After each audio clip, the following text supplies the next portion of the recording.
नमस्कार, आप सभी का स्वागत हमारे इस खास कार्यक्रम में। खास मुलाकात में हर बार आपकी मुलाकात कराते हैं एक खास शख्स से, और आज जिनके साथ आपकी मुलाकात हम कराने जा रहे हैं वो किसी परिचय के तो मोहताज नहीं है, लेकिन फिर भी आपको हम बता देते हैं। हमारे साथ मौजूद हैं प्रधानमंत्री संग्रहालय पुस्तकालय के अध्यक्ष और श्री राम जन्मभूमि निर्माण समिति के अध्यक्ष और प्रधानमंत्री के पूर्व प्रधान सचिव श्री निपेंद्र मिश्र जी। बहुत बहुत स्वागत सर आपका। धन्यवाद सर, आपको नया साल शुभ हो। शुक्रिया। सबसे पहले आपसे सर समझना चाहूँगा, प्रधानमंत्री मोदी के साथ आपने लंबे अरसे से हमने देखा किस तरीके से काम किया, अभी भी आप उनके देखते हैं किस तरीके से सरकार में लगातार काम हो रहा है। लेकिन एक जो विज़न निकल कर आया उसको कैसे आप देखते हैं? क्या शुरुआत से ही एक विज़न था कि अपने राष्ट्र को, अपने देश को कैसे हमें आगे बढ़ाना है? प्रधानमंत्री जी का जो एक देश के प्रति सपना है, ख्वाहिश है, वह वर्ष 2014 में जब उन्होंने कार्यभार ग्रहण किया जी, तभी से लगभग सभी को यह एहसास था कि उन्हें एक जुनून है। वो ये जानते हैं कि ये देश विकास कर सकता है और वे आशावान थे कि उनके कार्यकाल में एक विकसित भारत की रचना हो सकेगी। जी, उनकी चिंता ये जरूर थी प्रारंभ से ही कि हम देश को, देश के हर नागरिक को, व्यवस्था को, इस्टेब्लिशमेंट जिसको कहते हैं, जी, जो इंस्ट्रूमेंट हैं सरकार के, उनको हम दो चीज़ें कैसे समझाएं। पहली तो वह आवश्यकता थी, जो चाहते थे कि इंस्ट्रूमेंट्स नागरिक उसे इनकलकेट करें। तो बड़ी सरल भाषा में वो कहा करते थे कि हमें एक पर्टिकुलर गोल, एक पर्टिकुलर सिचुएशन के लिए एम्बिशियस होना पड़ेगा। वो यह कहते थे कि हम कहीं न कहीं ये महसूस करते हैं कि दारिद्र्य का मतलब होता है पावर्टी ऑफ एम्बिशन। जी, तो वो कहते थे प्रायः कि पावर्टी ऑफ एम्बिशन बहुत दिखाई देती है। तो दूसरी चीज़ जो इम्पोर्टेंट थी वो यह थी कि योजनाओं को हम कैसे भूमि पर देखें। It must be seen on the ground, it must be felt by the masses, it must deliver the advantages for which they were thought of. उसमें कहीं न कहीं उनको एक चिंता ही नहीं, मैं समझता हूँ लगभग एलर्जी थी जी, कि bureaucratic lack of team work, एक कोऑर्डिनेशन की कमी। Coordination, I mean he expects everyone to support each other. जी, उन्होंने देखा कि अनुश्रवण की आवश्यकता है, मॉनिटरिंग जिसको कहते हैं।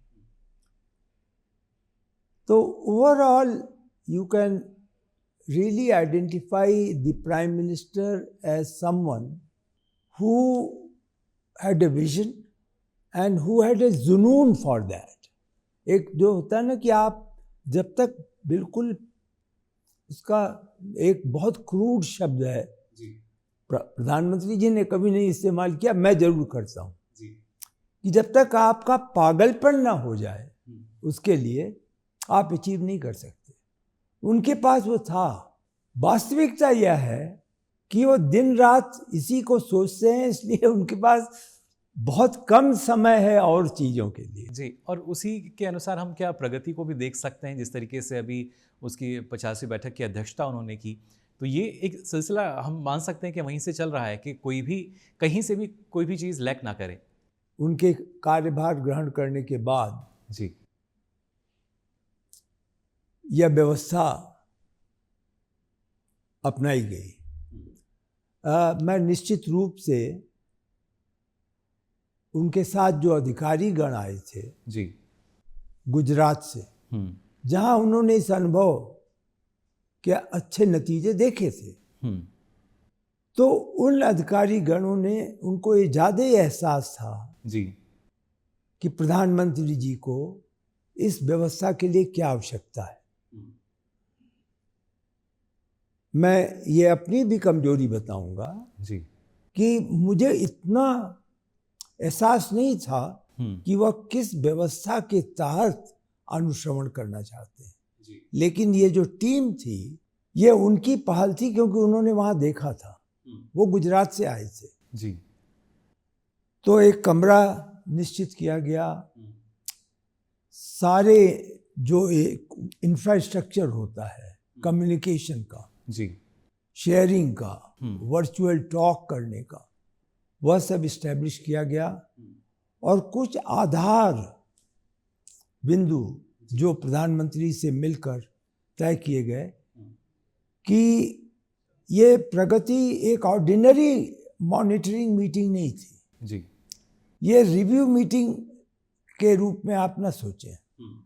इसमें प्रोजेक्ट भी पहले से सिलेक्ट होते थे जी और वह प्रदेश स्तर पे जो इम्प्लीमेंट कर रहे हैं वह लोग और जो केंद्र स्तर पे हैं वह लोग, इनको सूचना मिल जाती थी कि ये 10 प्रोजेक्ट्स या 12 प्रोजेक्ट्स जी प्रधानमंत्री जी निश्चित तिथि पर उसका अनुश्रवण करेंगे, रिव्यू करेंगे। एक बहुत खास बात यह थी कि इन बैठकों में फियर का माहौल नहीं था। जी जो अधिकारी आते थे तैयारी करके आते थे, उन्हें मालूम था कि बिना तैयारी के उनका कोई विकल्प नहीं है जी। लेकिन कभी ऐसा नहीं था कि डर के माहौल में आवश्यक सूचनाएं प्रस्तुत करने में सफल ना हो। लेकिन जो अधिकारी प्रदेशों के मुख्य सचिव, प्रदेशों के सचिव, केंद्र सरकार के संबंधित विभागीय सचिव जी, they responded very well to the program. So it was a great atmosphere. और मैं आपको बताऊं, प्रधानमंत्री जी को यह सामने मालूम रहता था कि किस प्रोजेक्ट में कितना विलंब हो रहा है, कितना कास्ट ओवररन हो रहा है, उनको मालूम था। उनको ये भी मालूम था कि कौन कौन सी समस्याएं जी अधिकारी प्रस्तुत करने वाले हैं। तो उन्हीं के समाधान पे फिर ज़्यादा फोकस रहा एक तरीके से। समाधान पे तो फोकस था एक्चुअली, उनके हस्तक्षेप से 90% समाधान होकर ही वहां आते थे लोग। जी जो भी कठिनाइयां होती थी और यदि एक से अधिक विभाग सचिव से संबंधित हैं या विभागाध्यक्ष हैं संबंधित, तो वो लोग तैयार होकर आते थे यह बताने के लिए नहीं कि कारण क्या है। प्रधानमंत्री जी इन बैठकों में कारण नहीं सुनना चाहते। बाय नेचर जी वह यह आशा करते हैं कि अधिकारीगण आपस में बात करके, और यदि आवश्यकता पड़ेगी तो उनका जो प्रमुख सचिव है, उस समय मैं देख रहा था कार्य को, वह लोग इसका समाधान निकाल कर वहां आएंगे। यानी परिणाम अब सामने हैं। क्रियान्वयन करने के लिए समाधान होना चाहिए। जी तो प्रायः उनका जो फर्स्ट शॉट होता था क्वेश्चन, जो विभाग के संबंधित सचिव चाहे प्रदेश के हों या केंद्र के, तो वो यह पूछते थे कि ये बताइए कि ये इतना विलंब हो गया तो क्या आपने इन कारणों की समीक्षा की है और कभी कभी तो ऐसा भी मजाक करते थे कि यदि कोई सचिव आने वाले 3 महीने 6 महीने में सेवानिवृत्त हो रहा है जी, तो वह एक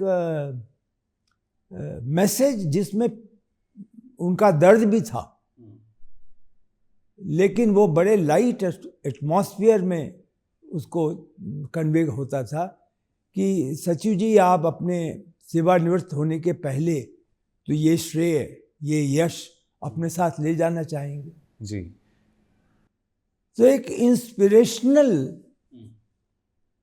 डायलॉग भी वो छोड़ देते थे जो कि कंसर्न ऑफिसर कॉन्शियस हो जाए। और आज के समय में भी जब हम बात करते हैं लगभग हर आयु वर्ग के लोग हों तो उनके लिए एक प्रेरणा का स्रोत हैं प्रधानमंत्री नरेंद्र मोदी। और जैसा आपने बताया कि कोशिश उनकी यही रही कि कैसे एक बेहतर समन्वय अलग अलग मंत्रालय हैं विभाग हैं सबके बीच हो सकता है। लेकिन जिस तरीके से अगर हम सेक्टर वाइज बात करें, अब हाल ही में जो बैठक हुई उसमें ना सिर्फ जल संसाधन कोयला ये तमाम ऐसे क्षेत्र जहाँ पे हमें फोकस नज़र आया, तो देश की जो ना सिर्फ विरासत जो जिसका विकास बेहद ज़रूरी है उसको क्या पहले से ही ध्यान में रखकर इस तरह से एक फोकस रहा है वहाँ पे? इनके जो कार्यशैली है प्रधानमंत्री जी की उसमें एक दो चीज़ें बहुत ही निखर कर ऊपर आती हैं। एक तो उनको इस बात का एहसास है कि विकास में मॉड्यूलर अप्रोच आवश्यक है। मैं प्रायः इसका उदाहरण देता हूँ और थकता नहीं हूँ कि जब उन्होंने यह कहा कि जनधन योजना लागू की जाए जी, तो उनके मस्तिष्क में उनकी योजना में उनका जो कार्यक्रम था उसमें कहीं न कहीं डिजिटलाइजेशन छिपा हुआ था कि किस तरीके से जनधन योजना से हम डिजिटाइजेशन एडमिनिस्ट्रेशन में इंट्रोड्यूस कर सकेंगे। आज आप सोचें कि यदि अकाउंट्स नहीं होते किसानों के तो लगभग 15,000 करोड़ रुपए एक मुश्त में ट्रांसफर कर दिए जाते हैं। बिल्कुल, हर किसान के खाते में पहुंच जाता है। जी, उन्होंने जब यह सोचा कि हर गांव में बिजली पहुंचा दी जाए तो उनको इसका एहसास था कि उस गांव के जो पिछड़े वर्ग की कॉलोनीज हैं या जहां एक वर्ग विशेष रहता है, बहुत सी जगहों पे आपने देखा है गांव में शेड्यूल्ड कास्ट एक साथ रहने लगते हैं, शेड्यूल्ड ट्राइब एक साथ रहने लगते हैं। तो वो यह चाहते थे कि यहाँ पर बिजली का घर के अंदर जो है कनेक्शन मिले।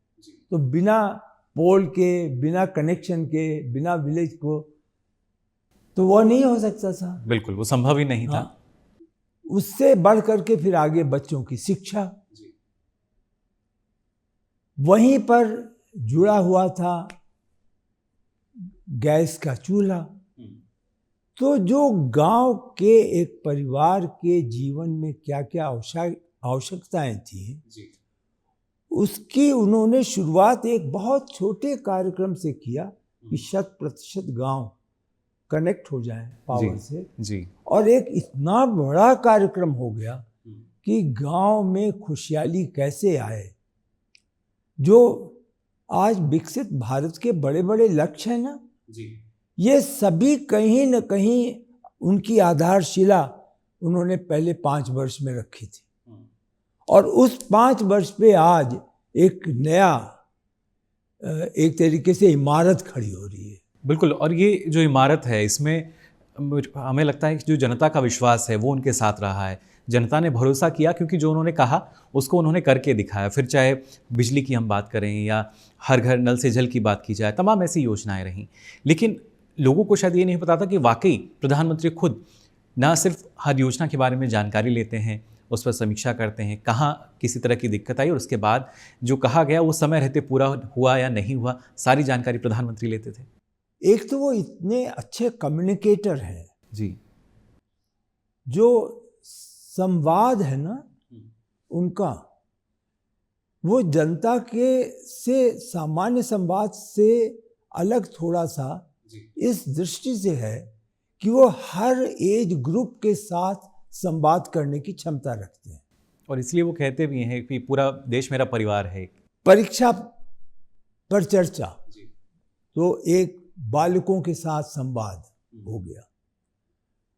नई टेक्नोलॉजी तो उन्होंने जो ये आजकल जेड जनरेशन हो गया है जी, तो उन्हें मालूम है कि ये जो क्रिएटिव एज है 25 से 40, इसमें वह किस प्रकार से दिशा ही नहीं उत्साह भर सकते हैं। जी, वरिष्ठ लोगों के साथ चर्चा तो वह उनका एक अलग माध्यम हो जाता है। तो एक तो ये बात बड़ी ऐसे कम्युनिकेटर आपको, एंड दैट इज वाई वो हर वर्ग का विश्वास जो है उन्होंने पाया है। उसको आप चाहे मासेस लव हिम उसको समझें, लेकिन ये सही है अपनी जगह। जी, यानी सबका साथ सबका विकास को पूरी तरीके से सार्थक जी हाँ। उन्होंने किया है। और इसी के साथ जो आपने दूसरा थॉट प्रोसेस प्रस्तुत किया कि वह यही नहीं है कि वो योजनाओं को घोषित करें, बल्कि वह उनको धरातल पर उतरता देखना चाहते हैं। मुझे याद है आयुष्मान योजना जो अपने तरीके की एक अनोखी योजना थी। जी, आप सोचें कि हेल्थ के ऊपर कितना व्यय हम सबका होता है, उसमें एक वर्ग विशेष को राहत मिल सके, अस्पताल तक जाने की सुविधा मिल सके, तो उन्होंने आयुष्मान योजना की। लेकिन उनको ये मालूम था और चिंता थी कि जिस प्रकार से रजिस्ट्रेशन होकर के कार्ड मिलना है उसकी कवरेज बहुत स्लो है, वहाँ कहीं ना कहीं कुछ कमी आ वहाँ सकती है। कमी है। और उसी कमी को वह दूर करने के लिए उस योजना के उस विशिष्ट अंग को एक तरीके से उपचार करते थे, अटैक करते थे, उपचार करते थे, इनकरेज करते थे। तो मैं ये समझता हूँ, आपने बहुत सही कहा कि आज उन्होंने घर घर जल की योजना है। जी, नल से जल पहुंच रहा है हर घर।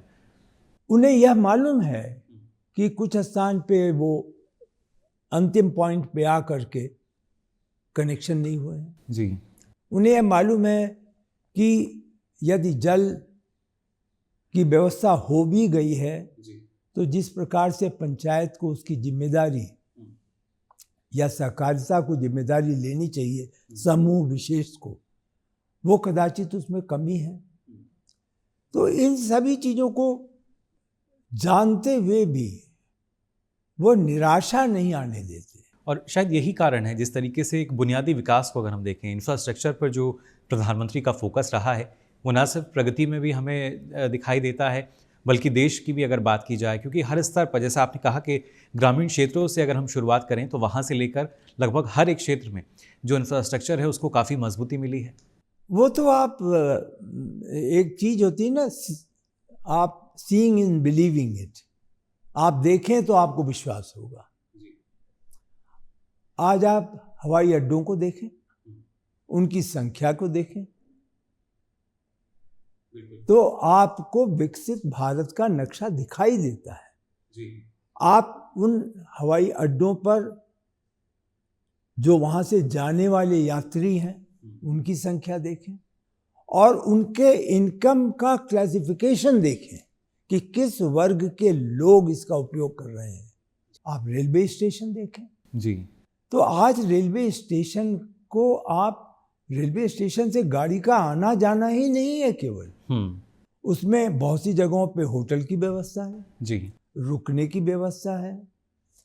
आज इतनी सुविधाएं रेलवे मंत्रालय दे रहा है जो पहले अनुमान नहीं की जा सकती। अब तो जम्मू तक जो रेलवे का नेटवर्क है वो वहाँ पर मौजूद या है। आप सोचें, आइजोल की बात करें, वहाँ तक अब रेल हाँ, पहुँच रही हाँ। है। तो क्या ये एक विज़न यही है, प्रगति के पीछे की कहानी क्या यही है कि कैसे हम ना सिर्फ देश को एकता के सूत्र में पिरोएं, बल्कि एक कनेक्टिविटी नेटवर्क जो है उसको और ज़्यादा मजबूत बनाएं? इंफ्रास्ट्रक्चर को उन्होंने प्रगति की बैठकों में बहुत जोर दिया। इंफ्रास्ट्रक्चर उन्हें पूरा एक तरीके से एहसास था, और सभी को है, अर्थशास्त्रियों को है, कि वह कैटलिस्ट है, वो एक आधारशिला है जी, वह एक तरीके से स्टार्टिंग पॉइंट है विकास के लिए। जी, या एक देश को आप विकसित देश देखना चाहते हैं तो बिना इस इंफ्रास्ट्रक्चर के नहीं हो सकते। आधार को हमें मजबूत करना ही है। तो उसे मजबूत करना है, तो उसकी एक तरीके से आप पहचान कहें, आवश्यकता कहें, योजनाबद्ध ढंग से उसको इम्प्लीमेंट करने की बात कहें, वह प्रधानमंत्री जी में बहुत स्पष्ट दिखाई देती है। जो ये एक दूरदर्शी सोच है, दूरदर्शी मैं इसलिए कह रहा हूँ क्योंकि हम चाहे इंफ्रास्ट्रक्चर की बात कर रहे हैं, उसके परिणाम अब हमारे सामने आ रहे हैं, आने वाले सालों में और बेहतर परिणाम सामने आएंगे। इसके साथ साथ जो खासतौर से युवा हैं या छात्र हैं स्कूलों में, उनकी शिक्षा को लेकर भी काफ़ी हम कह सकते हैं फोकस नज़र आते हैं। क्या उसमें हम बेहतरी कर सकते हैं? क्योंकि प्रधानमंत्री का ये कहना है कि जब विकसित भारत 2047 की जब हम बात करेंगे तो जो आज युवा हैं, जो बच्चे हैं, उनकी भूमिका काफ़ी उस वक्त में अहम होगी, और इसीलिए पीएम श्री योजना जैसी तमाम जो योजना है उसके भी समग्र विकास की उन्होंने बात कही है। ये शिक्षा के लिए तो उनके मन में एक तरीके से एक मूलचूल परिवर्तन कि आप समझें कि there is a fire in him जी, कि हमें शिक्षा प्रणाली में परिवर्तन करना होगा। न्यू एजुकेशन पॉलिसी उसका परिचायक है, दृष्टांत है, और यही कारण है कि यह देश अनेकों देशों में आप देखें तो टेक्नोलॉजी में, इंजीनियरिंग में जो ये नया युग है उसमें अग्रणी है, लीडरशिप है, और जो हम स्किल्ड तो क्या, एक तरीके से हम टैलेंटेड मैन पावर को हम एक्सपोर्ट करते हैं, तो वह इसका परिचायक है और उसकी शक्ति का ज्ञान प्रधानमंत्री जी को है। इसीलिए उन्होंने लगभग यह संदेश दिया हुआ है कि हमें विश्व की जो अन्य विश्वविद्यालय हैं, जिनका एक स्टैंडर्ड है, जिनकी एक इंटरनेशनल रेटिंग है, उनको तो लाना होगा। हमें खिड़की नहीं बंद करनी है, लेकिन हमारे स्वयं के विश्वविद्यालय उस स्तर के बने, इसकी उनको पहले सत्र में ही, पहले 5 वर्षों में ही उनको यह एक तरीके से प्राथमिकता उन्होंने दी थी कि हम कम से कम 10 वर्ल्ड क्लास यूनिवर्सिटी बनाएंगे जो विश्व स्तर के होंगे। और ये ऐसा नहीं था कि वो केवल सरकारी क्षेत्र में होंगे, बल्कि निजी क्षेत्र के लोगों को भी उसमें धनराशि की व्यवस्था थी। जी, तो सर जब हम बात करते थे कि नया भारत, लोग तो आज भी इस भारत को नया भारत मान रहे हैं, लेकिन जो आने वाला भारत होगा, जो जब भविष्य की हम बात कर रहे हैं, तो पहले से वो एक विज़न रहा है जिसको विकसित भारत भी हम कह रहे हैं, आत्मनिर्भर भारत की तरफ बढ़ रहे हैं। कहीं ना कहीं ये तमाम विज़न और इसी की में भी एक प्रगति जो है वो हमें नज़र आई।